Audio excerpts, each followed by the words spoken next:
Neanderthal Opens the Door to the Universe by Preston Norton. Chapter 1. There are 3 rules to high school irrevocably inscribed within the interstellar fabric of the universe. Rule number 1. It's all bullshit. Now, before you go thinking I'm some angsty little teenage shit, you should know that I'm not little. In fact, I'm a behemoth. 16 years old and somehow miraculously shattering the 250-pound barrier. Holy crap, you say. Get the hell out of town, you say. You think that's nuts? Let me rephrase that for you. I'm 1,250 pounds. Sometimes not sucking at math is a curse all its own. It's not that I was completely fat. I was just big in general. 6'6" to be exact. I was like the semi-evolved humanoid porpoise standing as a solemn warning of Darwinism gone wrong. I was like the immaculately conceived fourth child of Jabba the Hutt and Chewbacca. Someone like me didn't need to look for the bullshit. It found me like a lard-seeking homing missile. Here were just a few shining examples. "Hey, Cliff," said Kyle Dunstan on September 17th of last year, after I dropped my pencil in Mr. Gunther's Algebra 2 class. "Did you know that when you bend over, your butt crack is big enough to put the Grand Canyon out of business?" "Easy, Neanderthal," said Lacey Hildebrandt on December 2nd, while I was making my way to the lunch line. "I'm pretty sure the cafeteria is all out of Twinkies and small children." "Excuse me, Mr. Hubbard," said the aforementioned Mr. Gunther last month after school, March 23rd, while he was looking over my makeup assignment on polynomials.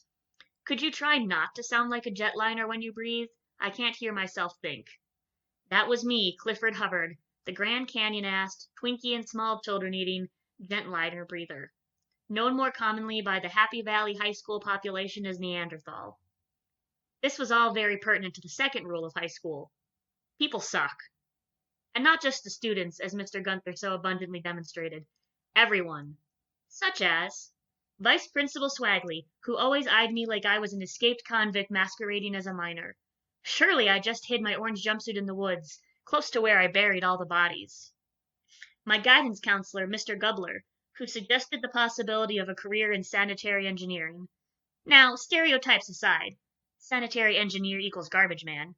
Sanitary engineering was actually a respectable engineering field, a career with a decent salary and a crucial emphasis on environmental safety not to be scoffed at. Unfortunately, my dad was an actual garbage man, before his injury, anyway, and Mr. Gubler knew it, which therefore made him the Grand Vizier of douchebags. The lunch lady, Miss Prudy, who glared at me like she was wondering what I was doing in her lunch line, and not the other one at the local Satanist compound that served Twinkies and small children. The list went on, and that brought me to Aaron Zimmerman. The Aaron Zimmerman.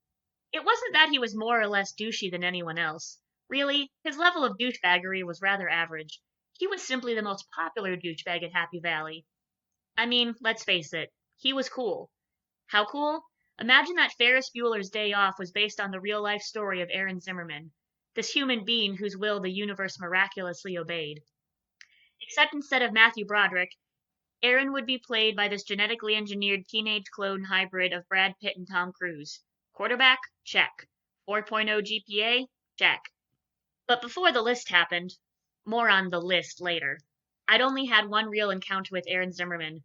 Why would anyone as popular as him have had any reason to even acknowledge my existence? Why, if my head intercepted his football, of course. April 12th, 12:50 p.m., if you want to get specific. I was wearing my lucky hoodie, plain black with a 4-leaf clover printed on the front, which was really more of an ironic name, because bad things always happened to me when I was wearing it. My older brother, Shane, gave it to me for my birthday, although I was pretty sure he bought it from some kind of witch doctor, because it was definitely jinxed.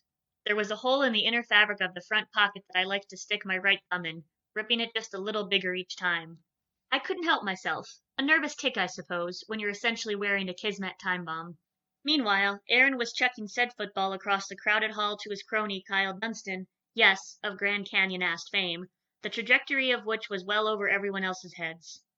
Unfortunately, my head was also well over everyone else's heads. The football connected with my face. 250 pounds or not, that football nearly sent me flying into last Tuesday.